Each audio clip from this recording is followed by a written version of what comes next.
उपमुख्यमंत्री देवेंद्र फडणवीस यांनी विरोधकांना उत्तर देताना 2009 मधला एक फोटो ट्विट केलाय। तत्कालीन पंतप्रधान मनमोहन सिंग आणि तत्कालीन सरन्यायाधीश के.जी. बालकृष्णन यांच्या भेटीचा हा फोटो आहे। मनमोहन सिंग पंतप्रधान असताना त्यांनी त्यांच्या निवासस्थानी इफ्तार पार्टीचं आयोजन केलं होतं आणि यासाठी के.जी. बालकृष्णन उपस्थित राहिले होते।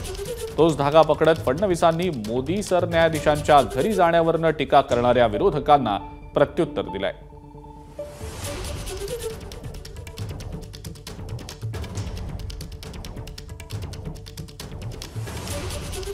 एक्सवर पोस्ट करत फडणवीसांनी हे प्रत्युत्तर दिलेलं आहे। आधीचे पंतप्रधान त्यांच्या निवासस्थानी इफ्तार पार्टी ठेवायचे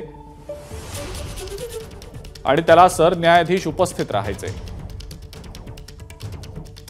पण गणपती आणि महालक्ष्मी पूजनाला मोदीजी गेले तर गहजब का? हिंदुत्वाला विरोध करता करता गणपती आणि महालक्ष्मींना विरोध करण्यापर्यंत मजल जावी? प्रश्न गहन आहे। हा महाराष्ट्रीय सणांचा, महाराष्ट्र धर्माचा, मराठी संस्कृतीचा, गौरी गणपतीच्या श्रद्धेचा अपमान नाही का, असा सवालही आता फडणवीसांनी विचारलेला आहे। एबीपी माझा, उघडा डोळे बघा नीट।